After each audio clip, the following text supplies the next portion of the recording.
Hello everyone, हम अपनी history की सीरीज़ को कंटिन्यू करते हैं। यह हमारी 12वीं वीडियो है। इस वीडियो में एंड तक बने रहिए क्योंकि यह वीडियो बहुत इंपॉर्टेंट होने वाली है। इस वीडियो से आपको एक ना एक क्वेश्चन आपके एग्जाम में देखने ज़रूर मिलेगा। चलिए शुरू करते हैं। ईस्ट इंडिया कंपनी की स्थापना के समय भारत का शासक कौन था? उस समय भारत के शासक थे अकबर। और ईस्ट इंडिया कंपनी की स्थापना कब की गई? यह की गई 31 दिसंबर 1600 में। अलाउद्दीन द्वारा धर्म की उपेक्षा करने के लिए किस समकालीन मुस्लिम लेखक ने उसकी आलोचना की है? तो यह है बर्नी ने। कौन सा दिल्ली सुल्तान अशोक स्तंभ को दिल्ली लाया था?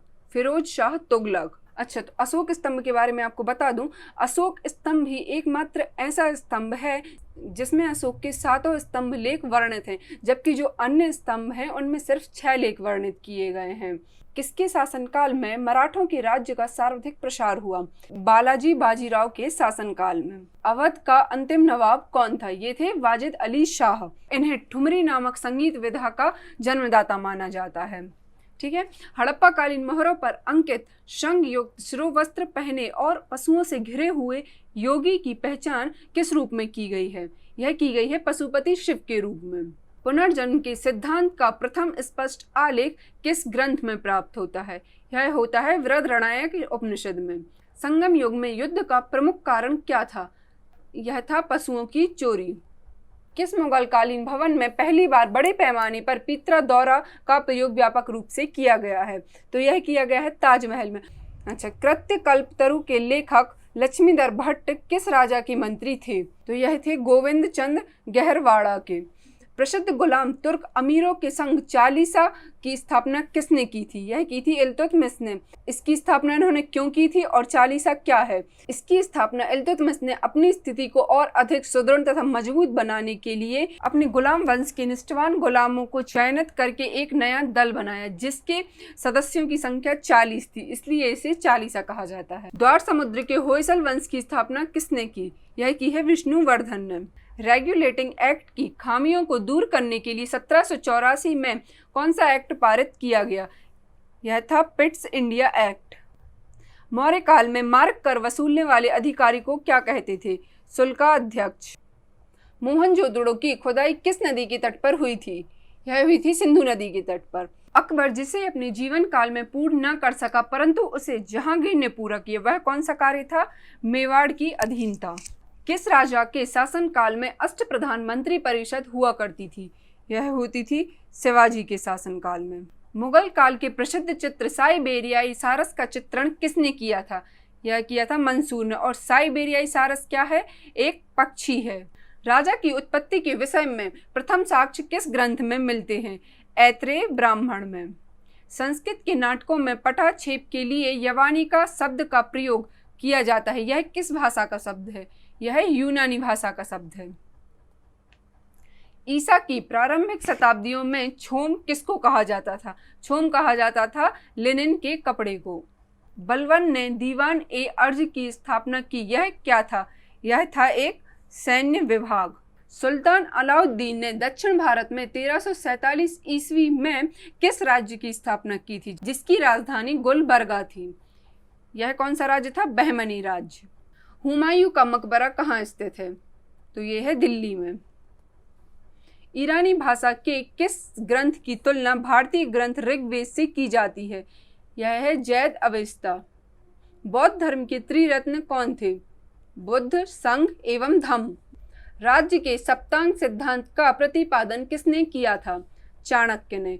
सप्तांग सिद्धांत राज्य रूपी 7 अंग हैं, जो है राजा, मंत्री, जनपद, दुर्ग, कोष, दंड, मित्र, यह 7 अंग। यदि यह सभी 7 हैं तो राजनीतिक संतुलन बनाए रखते हैं।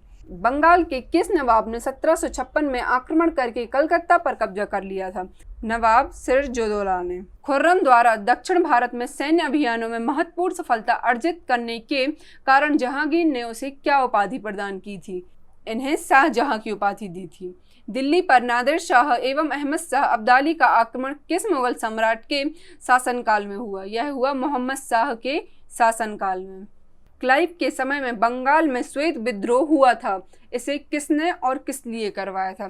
तो यह विद्रोह अंग्रेज सैनिकों ने किया था। और किस लिए? भत्ते के लिए। साइमन कमीशन ने शिक्षा के क्षेत्र में हुए विकास की समीक्षा के लिए किस समिति की स्थापना की थी? यह की थी हटार्क समिति की। और इसकी स्थापना कब की गई थी? तो इसकी स्थापना हुई थी 1929 में। गीत गोविंद ग्रंथ के लेखक जयदेव किस शासन के दरबारी थे? तो यह थे लक्ष्मण सेन के। चारों आश्रम का सर्वप्रथम उल्लेख किस ग्रंथ में मिलता है? ज्वालोपनिषद में। एक मुकुटधारी राजा को सदा धर्म की दृष्टि में रहकर शासन करना चाहिए, यह कथन किसका था? यह कथन था कृष्णदेव राय का। 549 जातकों में मुख्य रूप से किसका वर्णन है? गौतम बुद्ध की पूर्व जन्म की कथाओं का। सैंधव सभ्यता के एक स्थल को स्तूप टीला की संज्ञा दी गई है क्योंकि उस स्थल पर एक कुषाणकालीन स्तूप प्राप्त हुआ है। यह स्थल कहाँ है? यह स्थल कौन सा है? यह है मोहनजोदड़ो। ऋग्वेद में सर्वाधिक सूक्त किन दो देवताओं को संबोधित है? तो यह है इंद्र और अग्नि को। अच्छा, और अपन आगे पढ़ चुके हैं कि इंद्र और अग्नि में से अगर कंपैरिजन करें तो इंद्र के लिए सबसे ज्यादा सूक्त दिए गए हैं। कंदक वंश की स्थापना किसने की थी? मयूर शर्मन ने। सांसारिक दुखों से मुक्ति हेतु बुद्ध ने किस मार्ग की बात कही थी? इन्होंने कही थी अष्टांगिक मार्ग की। स्त्रियों को अविवाहित अवस्था में पिता, विवाह के बाद पति और वृद्ध अवस्था में पुत्र के संरक्षण में रहने का निर्देश किस स्मृति में प्रदान किया गया? तो यह किया गया है मनुस्मृति में। कला की किस शैली को ग्रीक बौद्ध शैली की संज्ञा दी जाती है? यह है गांधार शैली को। अकबर ने इबादत खाना की स्थापना कहाँ की थी? यह की थी फतेहपुर सीकरी में। फिरोज तुगलक द्वारा स्थापित मध्यकालीन किस नगर को सिराज-ए-हिंद की उपाधि से नवाजा गया है? यह है जौनपुर। किस मुगल शासक का राज्याभिषेक 2 बार किया गया? किसका किया गया? औरंगजेब का। चीनी बौद्ध यात्री हैंसोंग ने वाजपेयी की यात्रा की थी, उस समय वहां का शासक कौन था?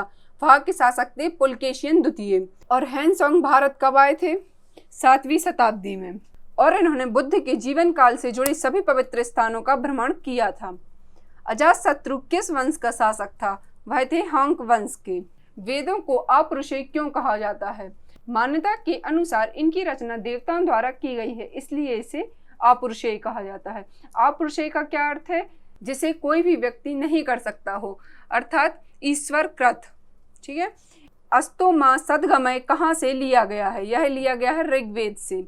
संपूर्ण वैदिक साहित्य को 4 श्रेणियों में विभाजित किया जा सकता है, जो उनकी रचना के 4 चरण भी माने जाते हैं। यह 4 श्रेणियां कौन सी हैं?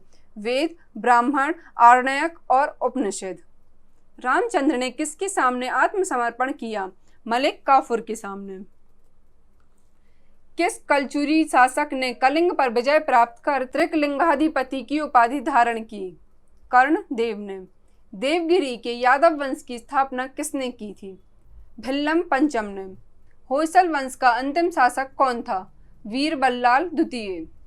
कंदक वंश की राजधानी क्या थी? यह थी वाराणसी। गंग वंश का संस्थापक कौन था? बजहस्त पंचम। काकतीय वंश का संस्थापक कौन था? ये थे बीटा प्रथम। काकतीय राजवंश का अंतिम शासक कौन था? प्रताप रुद्र अंतिम शासक थे। गोपाल ने किस विश्वविद्यालय की स्थापना की थी? अदोन्तपुरी विश्वविद्यालय की।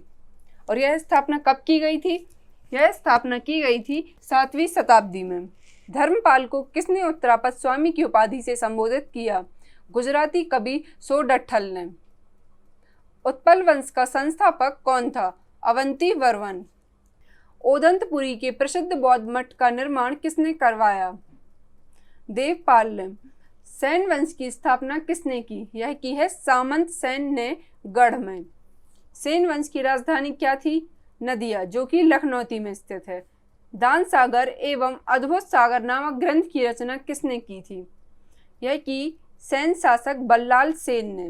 बंगाल का अंतिम हिंदू शासक कौन था? ध्यान रखिए, हिंदू शासक लक्ष्मण सेन थी।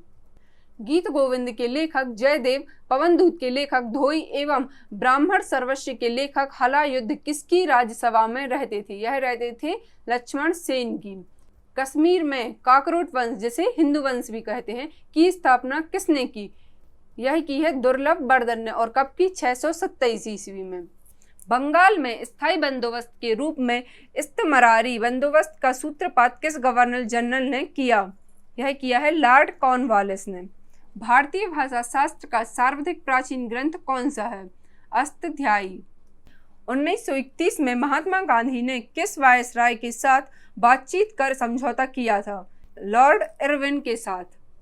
मेगास्थनीज की इंडिका से किस शासक के दरबार शासन प्रबंधन तथा उस समय की सामाजिक अवस्थाओं के संबंध में महत्वपूर्ण जानकारी मिलती है? तो यह है चंद्रगुप्त मौर्य के। पूर्व मुगल काल में भारत की यात्रा करने वाला इब्न बतूता किस देश का निवासी था? किसका था? मोरक्को का। अकबर ने इबादत खाना की स्थापना कहाँ की थी? कहाँ की थी? फतेहपुर सीकरी में। मोहनजोदड़ो का सबसे महत्वपूर्ण सार्वजनिक स्थल किसे माना जाता है? विशाल स्नानागार को, और यह पाकिस्तान के प्रांत में स्थित है। कल्पसूत्र नामक महत्वपूर्ण ग्रंथ की रचना किसने की थी? किसने की? भद्रबाहु ने। किस ग्रंथ में चंद्रगुप्त मौर्य को वृषल और कुलहीन कहा गया है? मुद्र राक्षस में। अशोक के अभिलेखों को पढ़ने में सर्वप्रथम 1837 ईस्वी में किस विद्वान ने सफलता प्राप्त की? जेम्स प्रिंसेप ने। इसी तरह की और वीडियो के लिए चैनल को सब्सक्राइब तथा वीडियो को लाइक करना ना भूलें। Thank you.